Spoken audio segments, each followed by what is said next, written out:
Welcome to the WellCast. The world has a lot to say. We're bringing a biblical perspective to those conversations.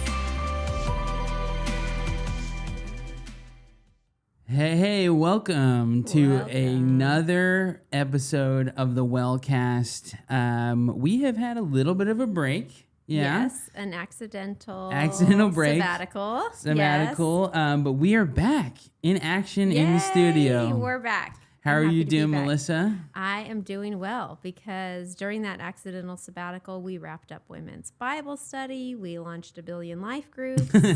And now here we are. Wow. The calm after the storm. Yes. Yes. Yep. The battlefield has been churned. Yep.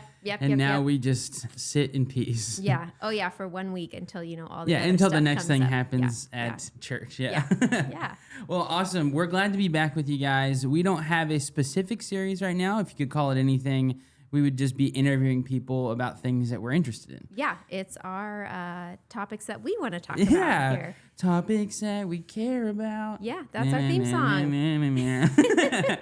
Well, it's a workshop thing.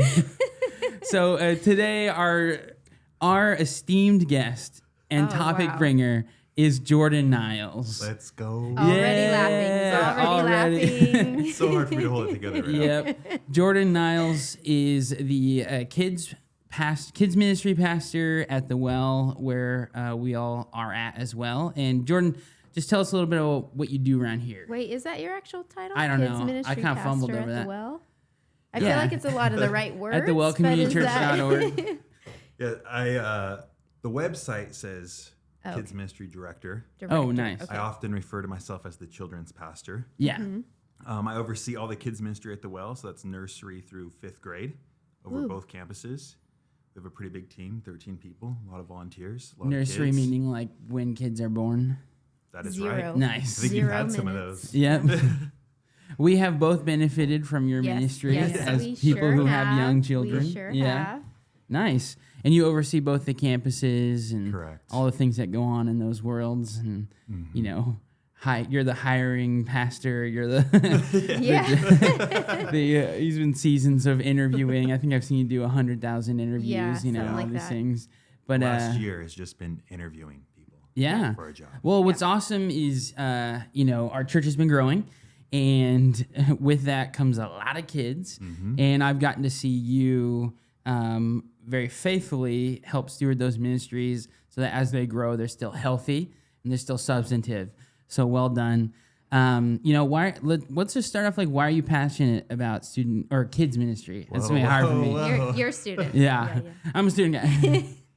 Yeah, I just... I just realized we both wore our uniforms. Oh, look at that. Nice. Yeah. Well, students, Women's kids. ministry has where's your... no clothing no. branding You got to work here. on that. I know. I know. If I think there's we not have a sticker with flowers. Sadly, so cliche. But we don't have a shirt. We have a sticker. Yeah. We don't even have a life group If there's shirt, no merch, does it even exist? Exactly. It doesn't count. Exactly. Anyways, okay. What are you passionate about? Why are you excited about this ministry? Yeah. I kind of just stumbled into kids ministry. I was getting my degree in Christian ministry. And towards the end of that program, I realized that I should probably try and get a job in ministry. Mm-hmm. And so a job at the Well in kids ministry opened up. And I had always helped out at different churches with kids ministry, did VBSs growing up. So I applied for it, not really knowing all the logistics that go into kids ministry and all the details that you have to be aware of. But I ended up just falling in love with it. Just love hanging out with kids. Love seeing them grasp the gospel for the first time. And then once, my church experience was very legalistic.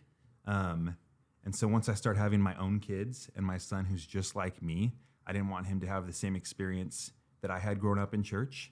And so that's really where my passion really grew, where the Lord really grew my passion, is through just having my own kids and being like, what am I going to do different so that my kids grow up, fall in love with Jesus, understand the gospel at a young age, and hopefully never walk away from it.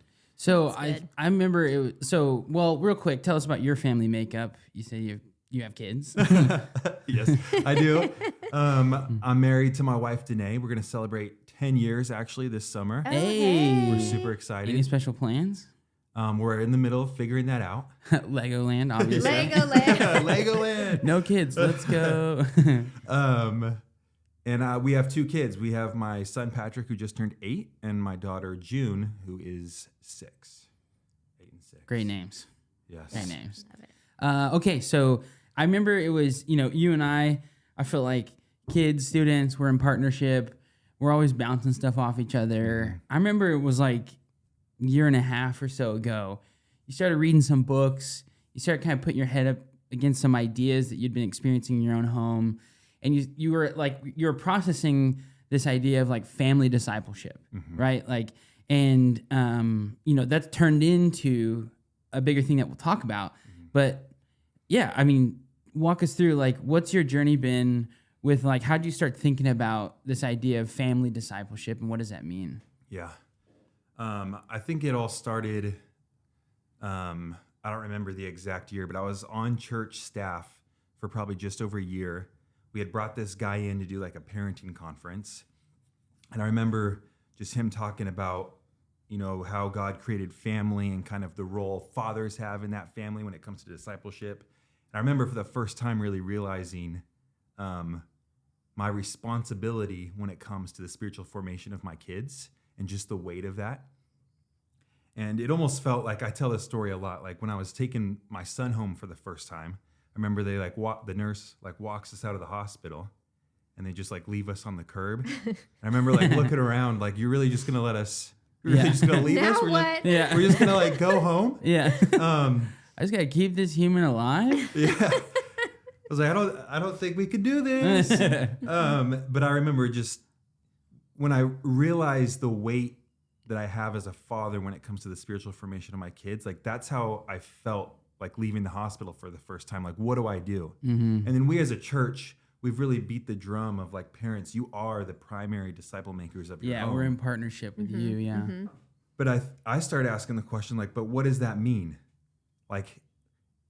If there's people here who are parents for the first time, they might have no idea what that means. They might agree with us. We are the primary disciple makers, but how do we do that? Yeah. Yeah. And what does it mean that the church wants to partner with me? Yeah. I mean, that's the boat I'm in. I'm a first generation Christian trying to figure out, what does this look like? I mean, the way I was raised was great, but it wasn't discipleship. So now what do I do? Yeah. Yeah, and I think there's so many of us who, at least in my experience, people, my close friends, we grew up in the church and then we all spent time away from the church and now we're back and it's we're trying to figure out our own walk with the Lord, right? Yeah. And how do we then bring our kids along with us in that? Yeah. Well, I'm glad we invited you here today because obviously if you're the children's pastor and director, you have all the answers for us and you've done this perfectly, right? Of course. No, I am far from perfect. I am not the expert. I am just a guy who's super passionate about kids coming to know Jesus. Yeah. And the best way for that to happen is in the home. And so if I really care about kids knowing and understanding the gospel, one of the best things I can do is partner with families in our church because 2 influences are greater than 1. Yeah, I remember reading this book about youth ministry, and it talked about basically the deciding factor more than any other factor. There are a lot of factors, but the deciding factor on whether or not a student, which, the way life works is kids become students. So, fill in the blank with kids when I say students. But if a student carries their faith into adulthood, is that literally they just have one passionate Jesus follower for a parent. So even if it's not both, and then times that by a lot more if it is both. And, that was an aha moment for me in feeling oh, wow, okay. So we really are working as an ecosystem as a church to produce healthy families and homes, no matter what your family makeup, right, which is sometimes outside of your control, to help disciple students and kids. Yeah. Can I just say then, if there are single moms, single parents listening, I hope you just heard what Jordan said. That one passionate Jesus follower, what a legacy of faith for those doubting or struggling in that and hoping and praying. What a beautiful encouragement. So. Yeah, I mean, I grew up with a single mom for most of my life, and her faithfulness was something that I still carry into my adulthood now. So, so Jordan, you have this passion, this sort of desire, trying to kind of work it out in your own home, and then now you've had time to put flesh on it. You and your team, you guys have just said look, if we can boil this down, and we've talked through a lot of this, and so I'm familiar with the language, but I want to walk our people through just your vision for what it would look like, not only for the Well, but families everywhere, to actually do family discipleship. Yeah. I kind of think of it like if we were to put a map up and just have little dots of everyone who attends our church and start thinking through or have dots where all our families in our church live. Mm-hmm. And we start thinking about all these little dots as actual little churches where the parents are bringing their kids and really discipling and it being like an actual church, and the church as the Well, us supplying these churches. That's kind of the vision I have for it, because I think that's what the partnership looks like. We resource we help resource and equip parents so then they can go into all their homes and start doing this family discipleship. Yeah, where we can see real spiritual formation take place. Yeah, and so if the home is the primary place of discipleship, what would be now your sort of put flesh on the bones of vision for how this would function in the family? And I think before we say that, I want to also say having experienced and interacted with a lot of this content, I think there's going to be people in lots of different stages of life when we talk about this. So you have people who don't have kids yet listening. You have people who have kids in later stages of life, or like you said, different makeups of family, maybe grandparents raising kids, or single moms, things like that. I truly believe that if not all, almost all of this is applicable into the spiritual formation of anyone in any household. And so I would encourage you, don't turn it off right now. Yeah, there's stuff for you in here. Yeah, and consider this a possible way of, spiritual formation for all of us. So, so why don't you give us a vision, man? Give us the sort of where are you at now with this, and how does it land in the living room of a family here? So when I started asking the question, what are we saying when we say parents are the primary disciple makers of the home? How can we bring clarity to that? I just started reading every book I could find. So I'm about to walk through a framework for family discipleship that my team and I have created. But it all comes from all these different resources that I've kind of pulled together, because the main goal is we just wanted to create clarity, common language for families we can use. And this is something you guys even got to speak into. Once I started reading all these books, putting stuff together, we had a meeting, both you guys were there, to kind of land on language. But within this framework I'm about to walk through, there's 5 different buckets. And I like to call them buckets because I think when it comes to family discipleship, it's often creating a rule of life, this trellis that we can watch our family grow towards Jesus on. Yeah, we've talked about rule of life before. And so, I don't know, if you're a consistent listener, you would be familiar with that. But if not, just a, quick overview is just the way in which you order your life, which would be, like you said, a trellis, which the healthy vine would grow on. And so the order is not like a rule, meaning you have to follow a bunch of rules. Rule meaning just the framework that healthy things grow on. So, yeah. And I like to call the 5 things buckets because I imagine we're going to fill. You're a basketball player. Baller. Buckets. Because I think we're going to try and fill these buckets with different resources. And I just imagine families coming in, pulling something out of the bucket, trying it. Maybe it works. Maybe it doesn't work. That's Every good. family's different. Every kid is different.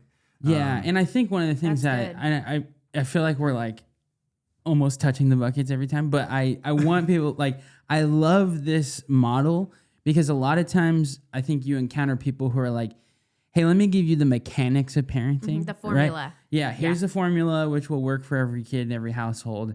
When I think we know that anybody who's raised more than one kid knows that every kid is different and needs different things. Yep. But every family is different as well. But I do think that these are buckets that can translate to any household, and that truly people can play inside of them and kind of find how it fits with their own community of being their own home. Yeah. Yeah. So without further ado, what are these buckets? Let's get some buckets, dude. So the first one is intentional time with God. It's just creating intentional time that's built into the rhythm of your family life for the purpose of thinking about, talking about, and living out the gospel. The second one is what we call everyday conversations. It's taking full advantage of what comes up in our everyday conversations. So if you think through, like, intentional conversations is what you're putting out towards your family, everyday conversations is kind of what's coming towards. The third one is circles of influence, being aware and mindful of those who are influencing your kids, but it's also thinking through and inviting other voices that you want into the life of your kid. The fourth one is radical hospitality. It's recognizing that as a family, you are invited to play a part in God's mission and having a love for your neighbor together as a family. And the last one is marked moments. It's making and marking occasions to celebrate the significant moments of God's work in the life of your child or the life of your family. All right, so let's start with intentional time with God. This feels like a, sort of basics of Christianity thing, especially for somebody who like doesn't have kids. I think maybe they'd look at this and be like, duh, like, obviously Deuteronomy 6 says that you should every day, all the time, speak about God. But then you get into actual parenting and it's like, all right, where do we go next? What's happening next? When do we get to bedtime so I can have free time? So, I mean, in your vision or even experience, Melissa, I also think, like, you're very good as a parent in thinking ahead on some of these things. So I'd love to know, like, how does this land for you guys as parents? I feel like this is the one I'm probably most thoughtful toward that goes the worst, right? Because I am a Bible teacher and I was a kindergarten teacher. So I love thinking of, okay, the next 9 weeks, we're going to study fruit of the Spirit. I'm going to read this passage and you're going to sit and listen and memorize and know. And then it happens, right? We're talking about patience and I'm saying, sit down, listen to me. Everybody shut up. We're trying to talk about patience. So yeah, that's what, but it is the heart of, wanting to be intentional with your kids and then leaving the rest up to God, right? Yeah. Like maybe that 15-minute lesson at bedtime did not land well, but what did is they know they're in a rhythm of at the end of every day, we're going to sit down and do this, right? So no, they didn't memorize whatever the verse was or grab onto the gospel message and ended up being separated, but they know the rhythm that we're creating in our life. So the other day I was reading, we really love this book, which is we started displaying it at kids ministry, and I can't remember what it's called. My friend Austin gave it to me. It's like a big, huge one. It's like God with Us or something like that. Is that what it's called? Anyways, I don't know what you're talking about, dude. Maybe. Yeah, I'm giving the best resources right now. Thing, so. Yeah, just go search Something Emmanuel. like that. And it had like a creation story thing, and it's like beautifully illustrated. And then I'm talking about like creation. I'm trying to process with my son Rowan, who's 5 years old. And there's a star that has like a streak behind it, and I asked him, and I was like, "Yeah, what do you think it was like if you could be there when God speaks everything into existence?" And he goes, "The star is farting." See, exactly. Okay. And in this moment, I had the choice to be like, you need to be respectful of your fathers, or just be like, yeah, it's kind of funny, dude, And so, what's it look like for you? Yeah, well, at first, I want to say that when it comes to family discipleship, I believe it is the most thankless, hardest, most joyful thing we can enter into. Amen. And I just think it's too important not to think through. With that being said, I cannot save my kids. Yeah. No matter how hard I try, they have to realize the need for their sin, the weight of their sin, and their need for Jesus. Yeah. And so we pray really hard. We do these things, but then we also pray, and we Yeah. leave the rest up to God. For me, it's always kind of looked a little different. One of the best things is if we have a meal together as a family, we just try and keep them at the table for as long as we can. Yeah. Whether that's reading stories, or there's this book called Habits of the Household, and he plays like this pepper game at the table, where they like you have to be talking while you're holding the pepper, and then you pass to the next person. It's a great game to play, and you're supposed to ask a question. I've tried to do like, as a family, we're all going to sit together and we're going to read a Bible story. We're going to have like this family worship time. And typically it ends with someone having to go to timeout or something. I know. I like how you started. I tried to. Yeah. I think what's kind of worked best is just, at least so both my kids have been different. So with my son, it's us getting a Bible and reading it before bed every night. So we've gone through a handful of different Bibles. My daughter is not as interested, and she never wants to pray either. So I'm like, okay, let's pray. She's like, no. Yeah, No, okay. Dad, I don't want to. Yeah. So for her, it's more like whenever I get the opportunity, I'll like place things like around the house, right? Like, oh, Dad, yeah, I can go get that in my Bible. And so that's how it's kind of worked with her. Yeah. But stories at mealtime have seemed to be the best. Yeah.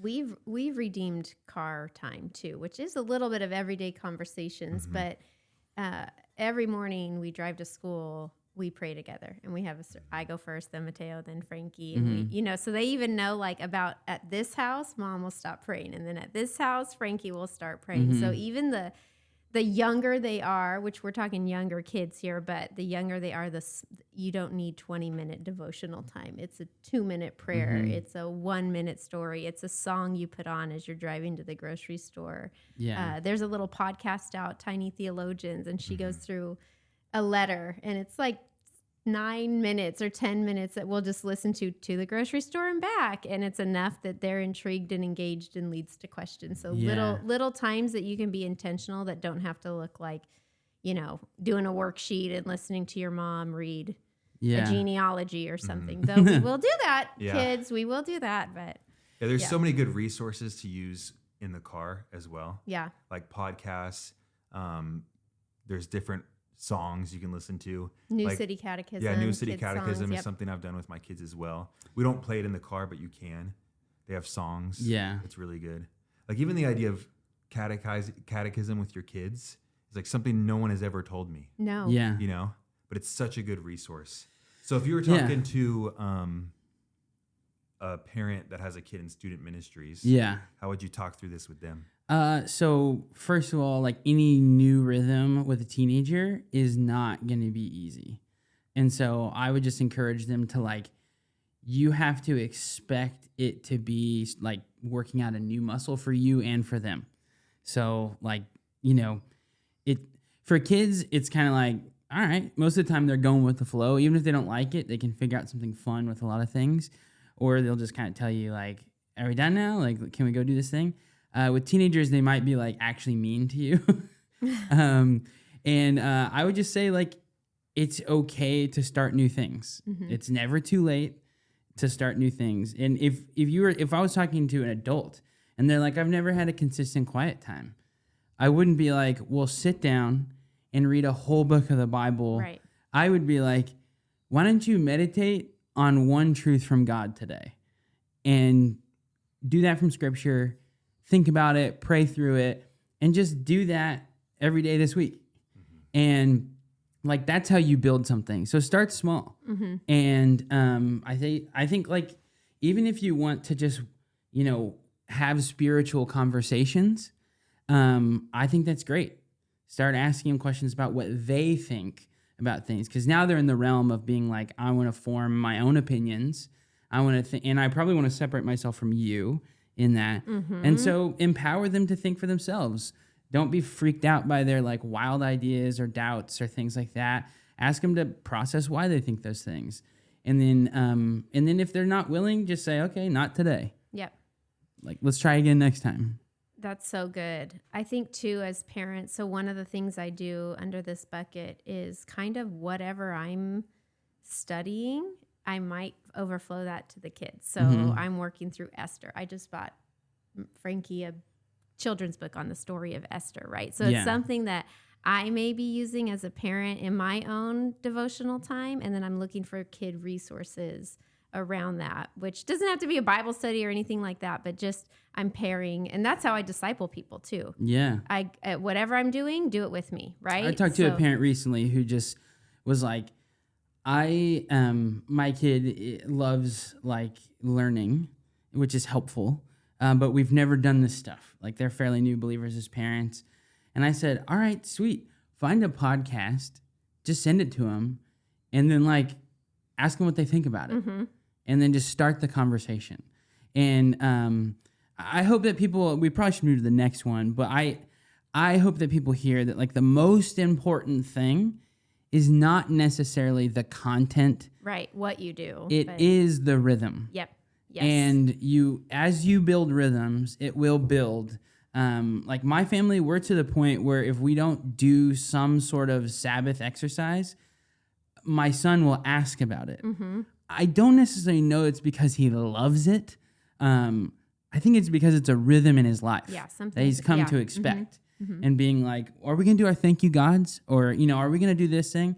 And so I would just say, start building patterns that lead to deeper conversation and things like that. And focus more on how are we building the rhythms of intentional time with God, and probably less on like, am I giving them the perfect content? That stuff can change and will change over time as it does in your own walk. Yep. And so, would you agree with that? Yeah. I mean, we've tried a little bit of everything. And it seems like every week it's a little different. But I think as long as there's some consistent rhythm, it's so much more helpful than not doing anything. Yeah, of course. My heart is that if a family does nothing, if they spent like 5 minutes once a week versus if they just move the needle a little bit, then it's a win. Right? That's good. Start somewhere. And because I've had a lot of times where I tried to do something and it went really bad. I'm like, this was pointless. But in reality, like, we're forming these kids towards something. Yeah, it's almost like preaching in student ministries. I think maybe I've had a handful of students who have been like, that sermon changed my perspective, or this. Exactly. Literally, I think it's an insane amount of accumulative teaching that they will at some point grab this and grab that and do this and that. And then they just put it together. And I'm like, wonderful.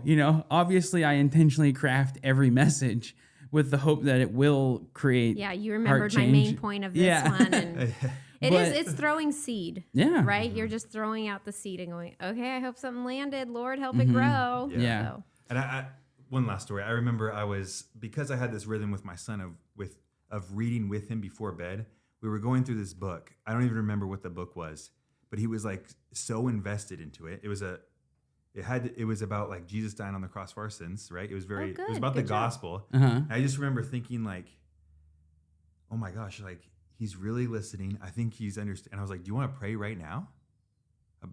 Do you understand you're a sinner? Because it just walked through it so clearly. And because we had this rhythm, he was just so invested in the book. And I remember thinking like, oh my gosh, what's going on? This is it. Is this happening? Like there was something because of the rhythm that happened, which was just so cool. And I always think back to that moment. Yeah, that's beautiful. Where I feel like he grasps something really for the first time. Yeah, I remember the moment when my, we had been doing the New City Catechism kids on my phone with Rowan, and there was something about like, Jesus being the perfect Savior, and he goes, Dad, Jesus is my perfect Savior. And I was like, what do you mean by that? And he's like, he saved me from my sins. And I was like, oh my gosh. It's happening.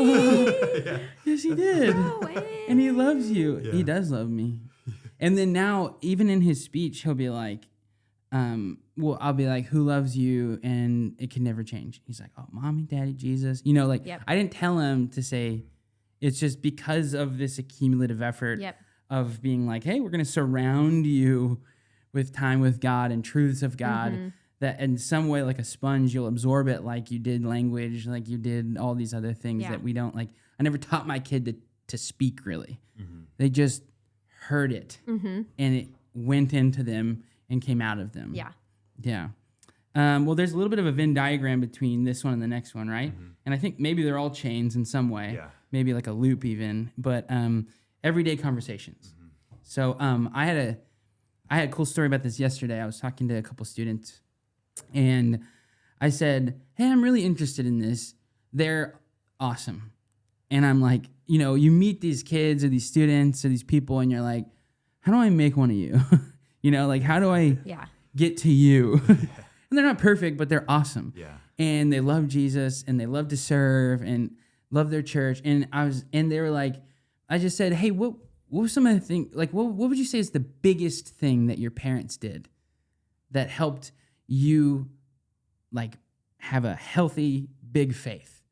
And they were like, they both thought very intentionally for a while, and they both said the same answer. Really? They said, no matter what, they made intentional time for us to, like, actually talk about things. Yes.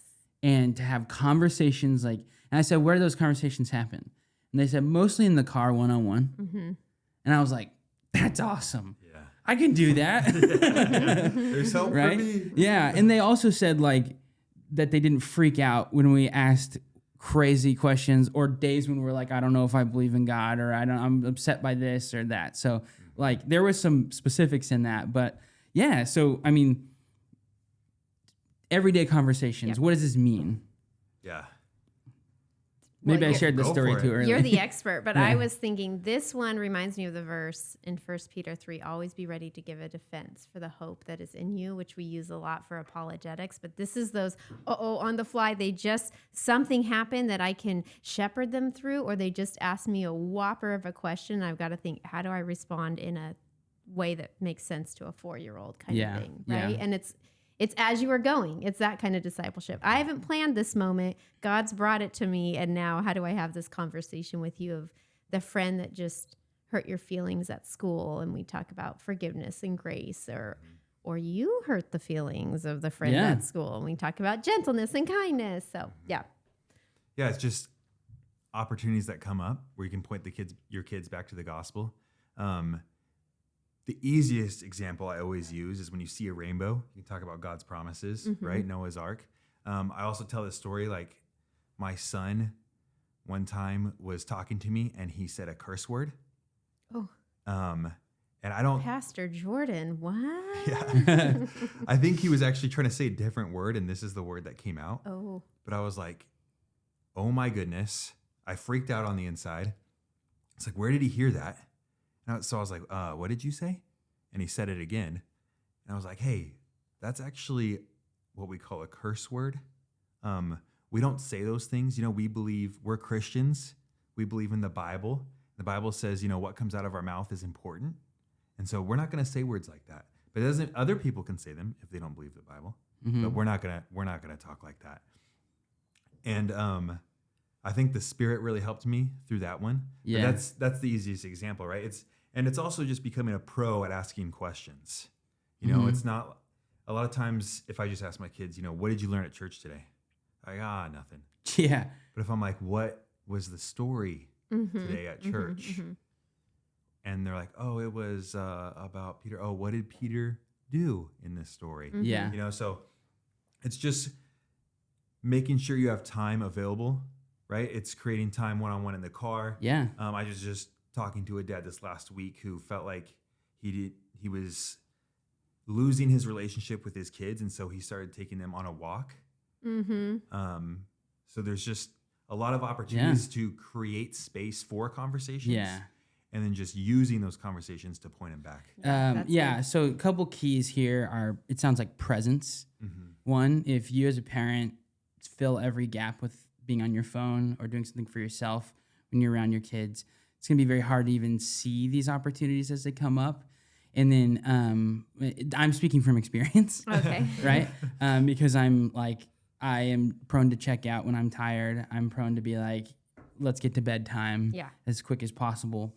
6:30. Yeah. You're tired. Trust me. And if I can give you any sort of starting place that really unlocked this for me is, rather than jumping straight to advice, asking the question, what do you think, or something around this question, what would God say about that? Mm-hmm. How do you think God feels about you doing that? Or how, what does God think about that person? And asking the question about like God's view of things. And it really has helped me unlock, for my son specifically, I have a 2-year-old who just screams right now, but like most of the time, if I can get him talking at all, rather than just sprinting and doing the next activity, it's a win. And so usually those questions end up creating actual conversation, even if it's only 15 seconds. Yeah. Yep. Mm-hmm. That's good. So the next would be circles of influence. Mm-hmm. Circles of influence. So what do you mean by that? Yeah, just being mindful of the voices in the life of our kids. Mm-hmm. Being mindful of the content they're consuming. I have a story about this. And also inviting people into that circle who are going to influence your children. Yeah. Let's hear this story. My story involves the Teenage Mutant Ninja Turtles. Okay. Ooh. This was the most everyday conversation, circle of influence, discipleship moment I have ever had with my kids. Super into Ninja Turtles, super freaky, scary cartoon, but the language in it, you idiot, or you're a freak. And I heard my 4-year-old daughter use that towards Mateo. And so I had to do the hard thing and say, we're Christians, which that was the first time I really used that phrase with the kids. And we don't talk like that to one another because everyone's created in God's image. Her having that language of you're a freak in a show that they loved to watch. And I said, we're not going to watch the show anymore because it's teaching you guys how you're dishonoring one another when you do that. And we don't say those words. And since that moment, they have never once whined about not watching it. Even if they've seen it, it's like, well, we can't watch that because, they use bad language in that show. And so that I'm like, Ninja Turtles with this profound discipleship moment, but it was one of those moments that probably seems so silly. And I mean, we had a ninja party for his birthday last year. We were all in. And so to pull that and go, oh man, but right now I'm teaching them how, that's a silly word, but it only grows as they get older of how they talk about other image bearers. Yeah. So not that Ninja Turtles are image bearers, That's but great. to one another, Well, and like a majority of my work in student ministries is this, is saying, how do I facilitate? Because they're getting to the independent stage of life. Mm-hmm. And now they really, statistically, they need somebody who can also speak into their faith, who is not their parents. And, the parent's voice grows a little bit dimmer and other voices grow bigger. And if you don't, I would say in the younger years, most of the time people don't think about this until they're teens. Mm-hmm. But if you have you'll set up students for having a successful life group leader at some point because they'll know how to already interact with people who are in a different stage of life. But if you have a trusted person in your life that you can connect them to who also has faith at any age, that's a wonderful thing. Mm-hmm. And you're creating a community of people who want to pour into your kid intentionally. Yeah. And I think it doesn't have to wait until adulthood or puberty, Yeah.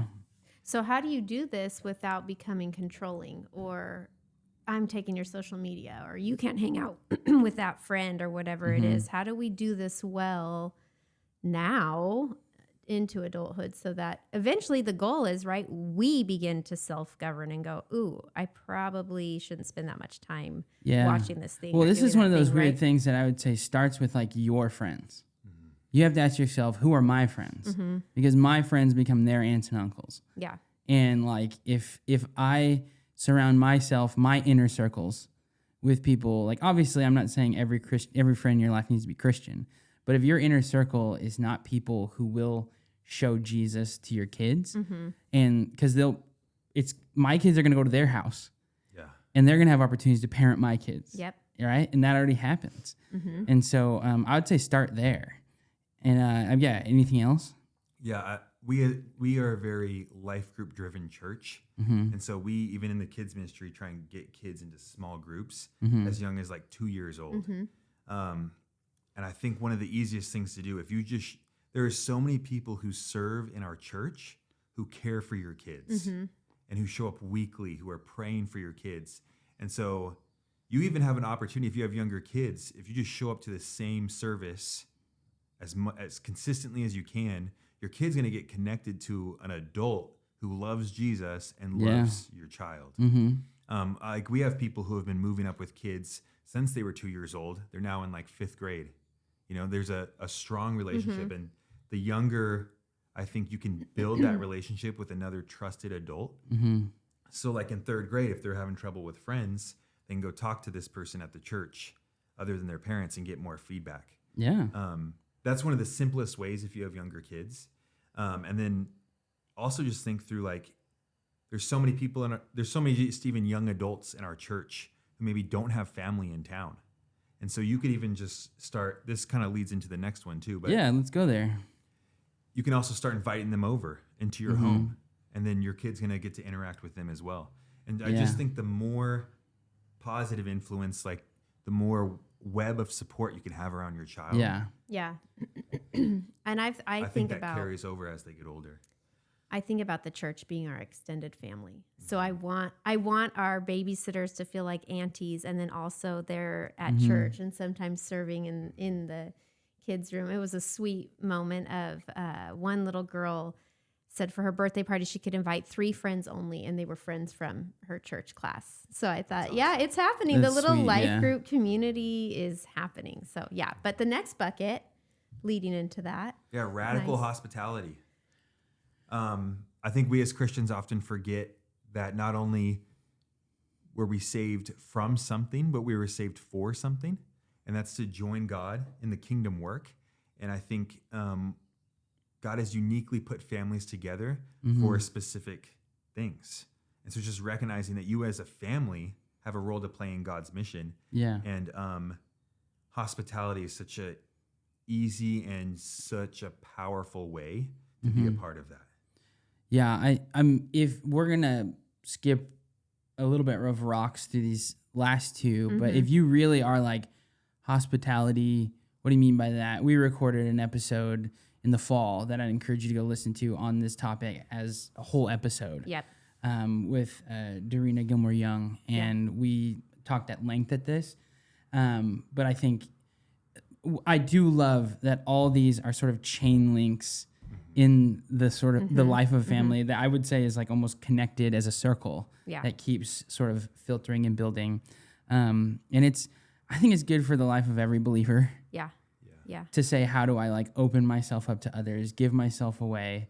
How do I invite people into my environment? And then also, how do I like participate in radical hospitality of other people? I have some friends who have, they're not always bringing people into their home, but they participate in every Sunday night. Our rescue mission has a church service and a Bible study and all these ways that they show hospitality to people who, outside of intentionally going there and being with these people, their kids would never be exposed to that.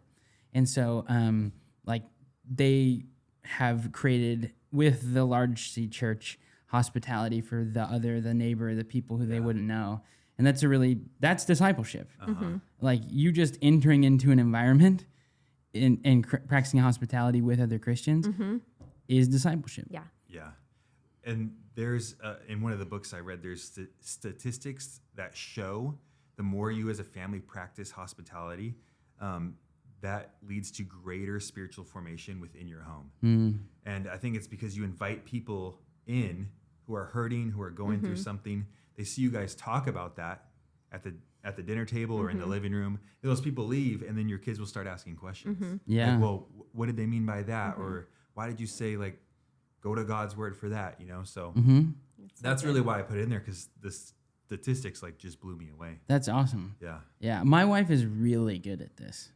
And I feel like I'm like a recovering cool kid where like I feel like I have to have like, especially like some sort of social anxiety that feels like I need to like not be like vulnerable or open in settings and like, but she will just see a person and be like, what's up with you? Yeah, you're quiet. And like, come have dinner and like come, you know, and we've formed so many friendships with people that I probably in my sin would have just looked over. Yeah. And I'm so thankful for her in that. And I would just say too, yes, hospitality, inviting in a hurting person, but getting in the rhythm, it could be fun too. I mean, that was our Sunday rhythm for a long time. The kids woke up, is it church day? So they knew they were excited to go to church. And then in the afternoon, people were coming to our house. And one week I remember, I think Frankie or Mateo said, nobody knocked on our door today because they were looking forward to after church. A couple hours later, someone's coming in. And we didn't plan anything. And I thought, oh, yeah, it wasn't even okay, we need to come have this serious conversation around the table. It was just a rhythm of like, people are coming to our home, you know? So, yeah. Awesome. The last would be marked moments. So, I think talk us through just like what's the thinking with this and then what would be the hope? Yeah, I think when it comes to marked moments, it's one of almost like the easiest things to do when it comes to family discipleship. So we as a church, we celebrate child dedications. That's when we like to really partner with parents on, is you making that commitment to raise your kid in a godly home. But there's so many just different opportunities to really mark moments and point kids back to the work in their life, you know? So some people, when they're going into kindergarten, do like a kindergarten blessing, give them a Bible for their first time. When your kid gets baptized, you know, really find a way to mark that moment. My son got baptized last year. We bought him his first like real Bible, got his name on there.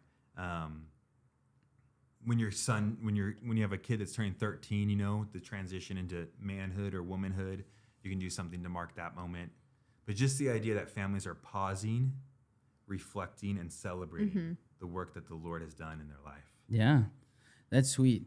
I mean, like this is something that has been lost in our culture a lot, right? Which is like, we like to have parties, but we don't always like intentionally mark them as something, you know? It's birthday or it's a holiday cookout or something like that. But I've participated in a lot of sort of parents who want to do this with their teens, and either the last one was a really sweet one where a family that I've known for a long time, their daughter turned 15. And in that process, they wanted to give her a journal that every person that she has known and loved as possible could have written something as a hope for their life and a prayer in it. And they just like gave it to her, and then parents sent a picture of her sitting on their porch just reading it for hours. Oh, wow. And I thought it was so sweet. That's amazing. And she's like, you know, I saw her after that and she gave me a big hug. Thank you for your words, that sort of thing. But more than anything, like that's something she'll keep the rest of her life. Yeah. Right? And like my son just lost his tooth. And Jamie and I were like, should we... what do we need to do for this? Like, you know, we're in the season of firsts with that. But I would say we need to like, even like, that's the kind of stuff that you can do as well. Yeah. Silly right? stuff, big stuff. We were talking about, somebody asked me the other day, like, do you want to get Jubilee's ears pierced when she's little? Right? Because it's like, you know, we're probably past that now, but like a lot of people do that, get them pierced and it's like, it's done. Right. Yeah. But I thought about it like, you know, there's a lot of like man traditions where like, hey, you go on a backpacking trip or something when you become a man or whatever. And I felt like this might become like a cool rite of passage for Jubilee to go with mom or dad or maybe both of us and be like, you have to do a brave thing and get your ears pierced. And then we can celebrate you and like that sort of a thing. And we're like, I don't think we're going to do it, you know? And so just having that mindset, right? Yeah. Where you want to say, hey, how am I helping create landmarks in my kids' life intentionally that guides them towards Jesus in community. Yeah. So.